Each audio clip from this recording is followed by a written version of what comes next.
This is a hypothetical scenario based on publicly available information about naval doctrine, missile systems, and carrier strike group operations. It is designed for educational purposes to understand modern naval warfare dynamics in contested waters. The Strait of Hormuz at 0300 hours. The ocean is black, the air thick with salt and tension. Somewhere beneath the starless sky, the United States Navy Carrier Strike Group, centered on the USS Abraham Lincoln, moves through waters that have seen more geopolitical chess moves than actual combat. But tonight, the board is about to flip. Iranian Revolutionary Guard Corps naval commanders have just authorized a launch sequence that could rewrite every assumption about power projection in the 21st century. Anti-ship ballistic missiles are spinning up on mobile launchers, hidden in the Zagros Mountains. They're targeting computers locked onto a $13 billion piece of American diplomacy floating 30 miles offshore. The question is not whether Iran can fire. The question is what happens in the 11 minutes between launch detection and impact. And the answer is far more complex than most people realize. Here is what the headlines will never tell you. A carrier strike group is not just a collection of ships. It is a layered system of decisions, sensors, and trade-offs that operates under constraints most strategists do not even see. To understand what really happens when missiles fly toward a carrier, you have to understand the ocean itself. You have to understand the kill chain. And you have to understand that in modern naval conflict, victory is not always defined by what sinks. Let us start with the environment, because the Strait of Hormuz is not just narrow, it is a natural choke point that rewrites the rules of naval power. At its narrowest point, the strait is only 21 nautical miles wide. That means any vessel transiting the area is forced into predictable corridors. For a carrier strike group moving at 15 knots, there is no hiding. The water is shallow, averaging only 50 meters in most areas. That eliminates the option for deep submarine maneuvers. The Persian Gulf itself is even worse, a bathtub where sonar bounces off the bottom and sides, creating acoustic clutter that makes traditional anti-submarine warfare almost impossible. The heat is another factor. Surface temperatures in the Gulf regularly exceed 40 degrees Celsius, creating thermal layers in the water that bend sonar waves unpredictably. Above the surface, the heat creates radar ducting, where electromagnetic signals bounce along the ocean surface instead of traveling in straight lines. This can extend radar range in some cases, but it also creates blind spots. Iran knows this. The United States Navy knows this, and both sides have built their strategies around these facts. Now, here's the part most analysts miss. The carrier is not the weapon. The carrier is the command node. The USS Abraham Lincoln is a floating city with 5,000 personnel, 90 aircraft, and 4 catapults that can launch a fighter jet every 20 seconds. But its real power is not the steel or the ordnance. It is the network. Every ship in the strike group, every aircraft, every satellite overhead, every submarine lurking below, they are all connected through data links that fuse information into a single operational picture. This is called the cooperative engagement capability. A destroyer 200 miles away can use the carrier's radar data to launch a missile at a target it cannot even see. A fighter jet can relay targeting information to a cruiser, which fires a surface-to-air missile guided by sensors on a helicopter. The carrier does not fight alone. It fights as a system, and that system is both its greatest strength and its most fragile point. But the trade-off is hidden inside the sensor picture. To create that fused network, every platform has to emit. Radars have to scan. Data links have to transmit. Communications have to flow. And every emission is a signal that can be intercepted, triangulated, and targeted. This is why emissions control, or EMCON, is one of the most critical decisions a strike group commander can make. Go full EMCON, and you are invisible but blind. Radiate everything, and you see the entire battle space, but you also paint a target on yourself. In a place like the Strait of Hormuz, where Iranian coastal radar stations are scattered along the shoreline, and intelligence-gathering vessels disguised as fishing boats drift through the shipping lanes, this trade-off becomes a knife edge. The carrier group needs to know what is coming. But the moment it lights up its sensors, it confirms its exact position to every Iranian missile battery within 300 miles. And that is when the kill chain bends. Iran does not need to sink the carrier to win. It just needs to prove that it can threaten it. This concept is not new. During the tanker war of the 1980s, Iran demonstrated that even without advanced weapons, it could disrupt shipping and force naval powers to commit massive resources to protect commercial vessels. Mines, fast attack craft, and shore-based missiles turned the Persian Gulf into a contested zone where superiority did not guarantee safety. The lessons from that conflict still shape doctrine today. The difference now is technology.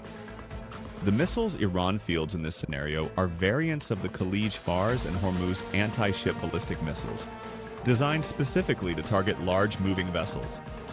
These are not cruise missiles that skim the surface.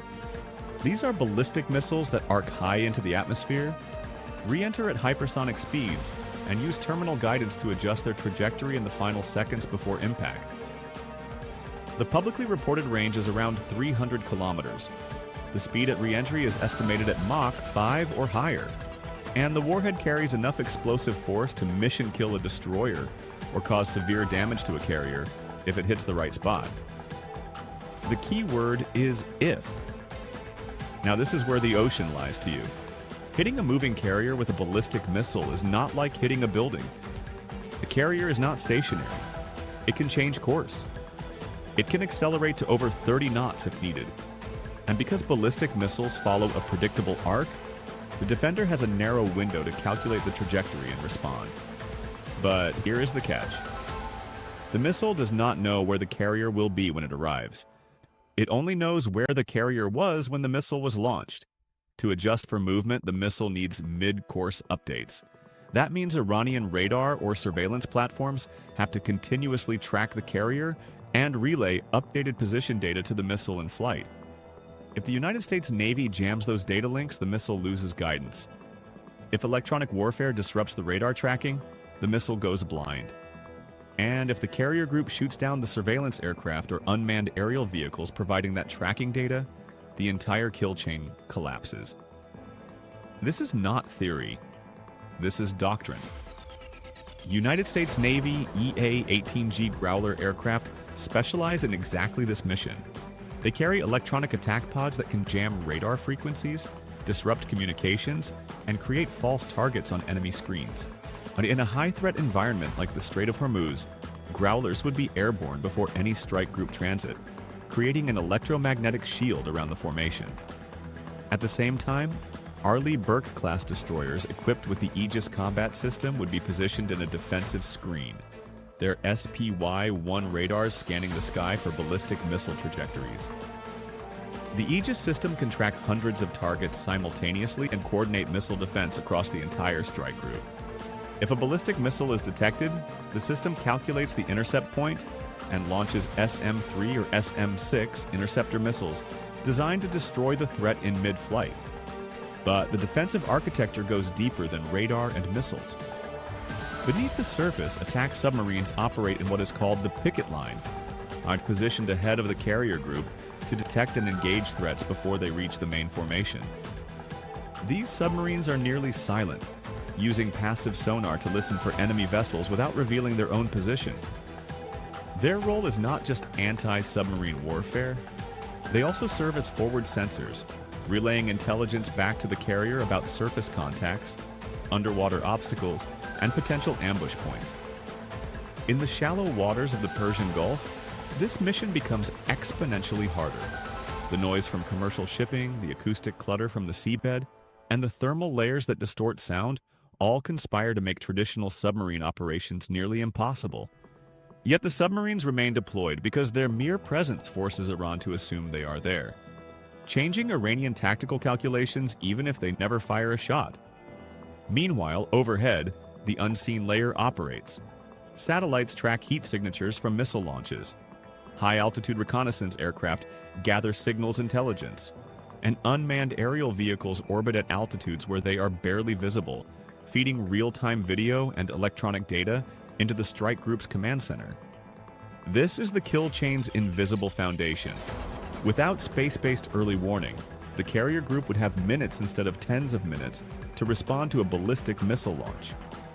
Without signals intelligence, commanders would be guessing about Iranian intentions instead of responding to confirmed threats.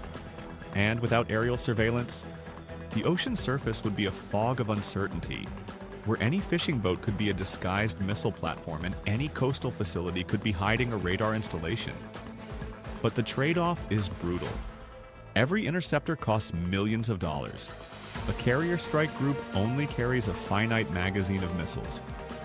If Iran launches a saturation attack, firing multiple missiles simultaneously from different locations, the defenders have to make split-second decisions about which threats to engage and which to evade. This is where the human element enters the equation. The Aegis system can recommend targets, but the final decision to fire rests with the commanding officer. And that officer has to weigh not just the tactical situation, but the strategic consequences. Shooting down an Iranian missile is an act of war. It is also a signal. It tells Iran that the United States is willing to defend its assets with lethal force. But it also risks escalation. If one missile is intercepted, does Iran launch 10 more? Does it activate coastal anti-ship cruise missile batteries? Does it deploy fast attack craft armed with torpedoes and mines into the strait? Here is the part that bends the entire scenario. Most conflicts are decided before the first shot. The real battle in the Strait of Hormuz is not ship versus missile. It is information versus uncertainty. Iran's entire coastal defense strategy is built on asymmetry. It cannot match the United States Navy ship for ship or missile for missile. So instead, it focuses on making the cost of presence too high to sustain. Hidden among civilian infrastructure, mobile missile launchers can relocate after every firing position, making them nearly impossible to preemptively strike without massive collateral damage. Coastal radar stations disguised as commercial installations provide targeting data while blending into the background noise of regional maritime activity. And small fast attack craft operated by the Revolutionary Guard Corps naval forces can swarm larger vessels, forcing defensive systems to engage multiple low-value targets simultaneously, depleting interceptor magazines that were designed to counter high-value threats. This is asymmetric warfare at the strategic level. Iran does not need to destroy the carrier strike group. It only needs to make operating in the Persian Gulf costly enough that the United States reconsiders its presence. Every interceptor missile costs millions of dollars. Every day of high alert operations burns through fuel, maintenance hours, and crew readiness, and every escalation risks a wider conflict that neither side actually wants, but both sides are prepared to enter if forced. The calculation is brutal. If Iran can impose costs without suffering catastrophic retaliation, it wins politically even if it loses tactically.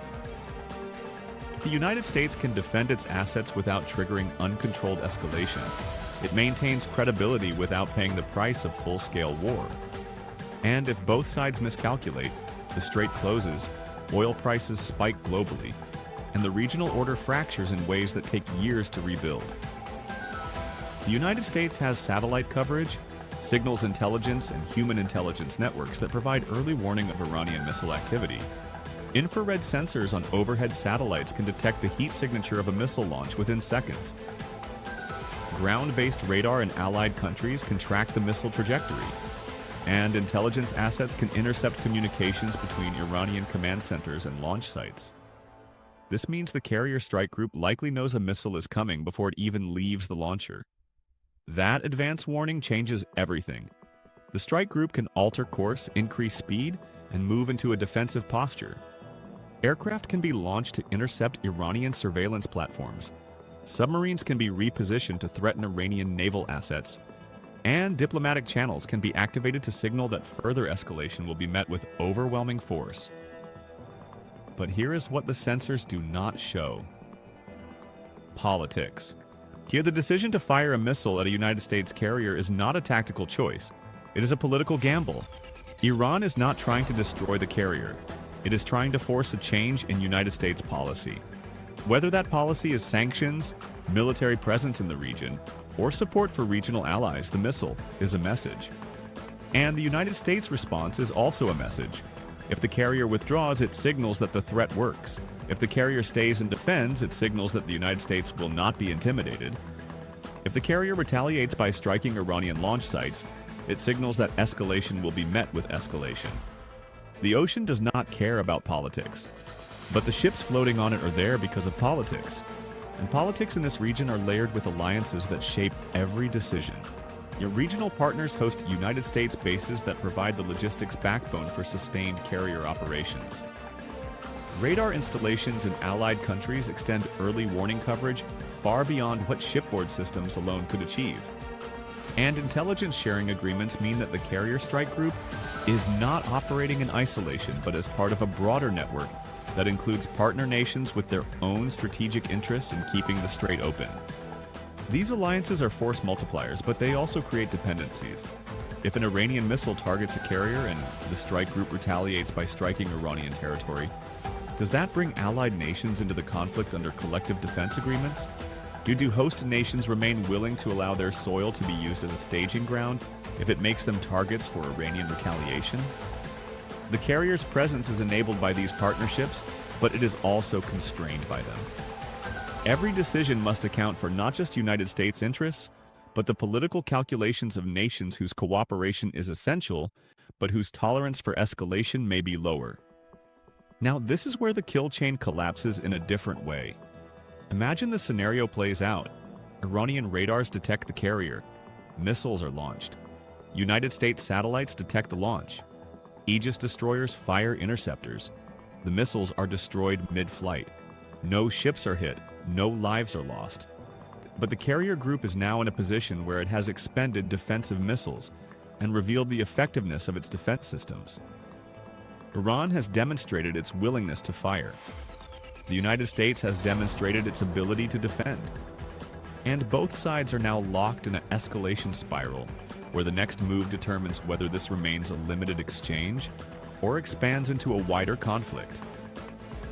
This is the hidden trade-off. Defending successfully does not always de-escalate. Sometimes it just raises the stakes. Let us look at three possible outcomes, because understanding modern naval conflict means understanding that there is no single ending. Scenario 1 is de-escalation through signaling. Iran fires a missile as a demonstration, but deliberately aims it to miss or targets an area where no ships are present. The United States detects the launch, tracks the missile, but does not intercept, because the trajectory shows it poses no actual threat. Both sides have made their point. Iran shows it can launch. The United States shows it can detect and track. Diplomatic channels open immediately, and both sides agree to reduce tensions without further action. This is not weakness. This is strategic communication. The ocean becomes a stage for signaling rather than a battlefield for destruction. Scenario 2 is information advantage reshapes the battlefield. Iran attempts a genuine strike, launching multiple missiles at the carrier group. But United States intelligence has already identified the launch sites. Before the missiles even reach their targets, United States aircraft strike the Iranian radar sites, providing targeting data. Without mid-course guidance, the missiles lose track of the carrier and splash harmlessly into the ocean. At the same time, cyber operations disrupt Iranian command and control networks, preventing follow-up launches. The carrier group never fires a single interceptor missile. The Iranian attack fails not because of defensive systems, but because the kill chain was broken at the source. This is the future of naval warfare, winning by controlling the information layer before kinetic weapons are even relevant. Scenario 3 is logistics and geography become the silent winners. Iran launches missiles, and the United States intercepts some but not all. One missile impacts a destroyer, causing damage but not sinking the vessel. The carrier group withdraws from the strait to safer waters in the Arabian Sea, even beyond the range of Iranian land-based missiles. The destroyer is towed to a repair facility. The carrier continues flight operations from a distance. Iran claims a tactical victory, but strategically it has gained nothing. The United States maintains air superiority, continues surveillance, and expands its presence with additional strike groups. The strait remains open because international shipping does not stop, and the global economy cannot afford closure. Geography dictates that Iran cannot sustain a blockade without facing economic collapse from its own inability to export oil. Logistics dictates that the United States can resupply and reinforce faster than Iran can sustain missile stockpiles. The ocean does not pick sides, but it does impose costs. So what does this all mean? It means that modern naval power is not about the biggest ship or the most missiles. It is about the integration of sensors, the speed of decisions, and the willingness to accept trade-offs. A carrier strike group operates in an environment where every advantage has a cost. Emitting radar makes you visible. Firing interceptors depletes your magazine. Staying in contested waters risks your assets. Withdrawing risks your credibility. And every decision sends a signal that echoes far beyond the immediate tactical situation. The ocean is not a neutral space. It is a medium where physics, technology, and politics collide in ways that do not always produce clear winners. Understanding this does not mean predicting outcomes. It means recognizing that in the real world, scenarios do not end with explosions and final victories. They end with nations recalculating costs, adjusting strategies, and preparing for the next move. The big picture is this. Naval power in the 21st century is about presence, not just firepower. It is about the ability to operate in contested spaces while managing risk and signaling intent. A carrier strike group in the Strait of Hormuz is not there to fight a war. It is there to prevent one by demonstrating that the costs of conflict outweigh the benefits. And when missiles do fly, the real battle is not just ship versus weapon. It is sensor versus deception, decision versus reaction, and strategy versus escalation. The technology matters, the geography matters, but the human decisions at the center of the kill chain matter most. This video is for educational purposes only, based on public information. It is not operational advice and should not be used to plan harm or wrongdoing.